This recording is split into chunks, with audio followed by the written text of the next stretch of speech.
Thank you, Mr. Chairman, and thank you, Mr. Secretary, for being here today. And I'm always interested in the politics of this place.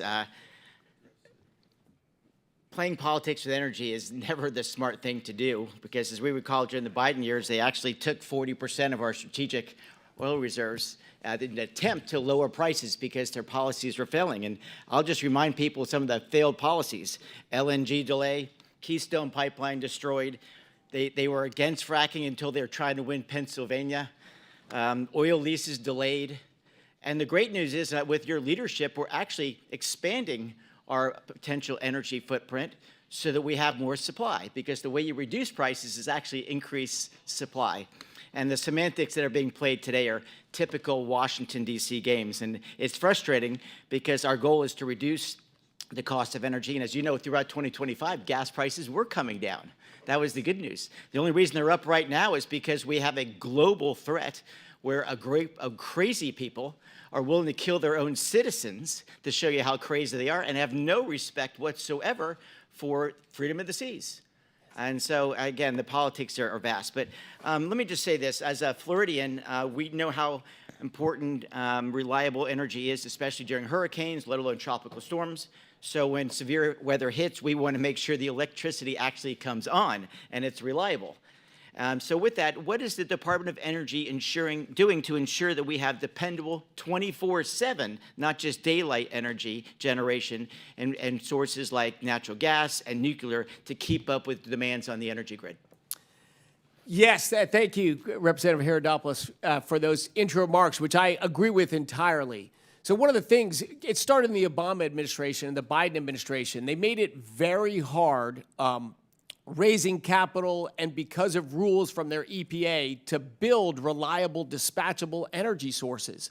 Not impossible, but very hard. Florida, I will say, is a state that led the way. Florida and California had similar electricity prices 15 years ago. Today, California's electricity prices are more than twice as high as Florida's electricity prices. And another fact people don't know, Florida produces 20% more electricity than California does. Just common sense. Okay, Florida gets 75% of its electricity from natural gas. If you're going to build from scratch today, that is by far the cheapest way to build dispatchable, affordable electricity. Florida also has nuclear power, also has solar power, which can play a role. I worked in solar technology. I'm not anti-solar. I'm just pro-math. And so Florida in general has done pretty good math and on a relative basis. But of course, it's had recent price rises that we want to stop and reverse. And I think to your point, I mean, what we have taken is not one, it's all in energy solutions work. And depending, of course, what part of the country. Second, of course, I represent Kennedy Space Center. Congressman Whitesides and I actually worked a lot together on space issues. And that said, what are the most important projects underway currently with DOE and NASA so that we can strengthen our position as we have this significant challenge from the Chinese? Yes, I think the projects with NASA are exciting. This effort to go to the moon, ultimately build a base on the moon, and we are working with NASA there for energy sources for that. Fuel for ultimately for reactors that'll be operating in space, and for americium to get short-term. My God, I'm blanking on the term of these sort of nuclear batteries before we go to reactors. But you're right, exploring, being a leader in space, being a leader on not just in Earth orbit, but in far space, it's not only great for American science, innovation, and American spirit, but it'll matter for national defense as well.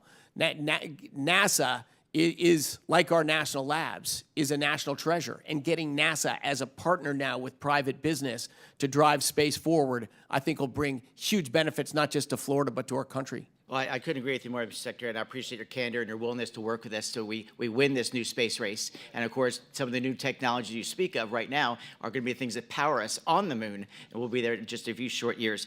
Mr. Chairman, I do have a couple of additions that I'm going to add for the Secretary can answer a little bit later on the record, talking about some issues that are important to our community. And I'll just also mention that, again, the politics there is always interesting. I brought up on our last meeting, Mr. Chairman, $27 billion to the, quote, Greenhouse Gas Reduction Fund. And if you look through who got the money, that's a pretty political situation. I hope people can look more closely at that so we can get some of those dollars back to actually transform our grid in a positive way. And with that, Mr. Chairman, I yield back.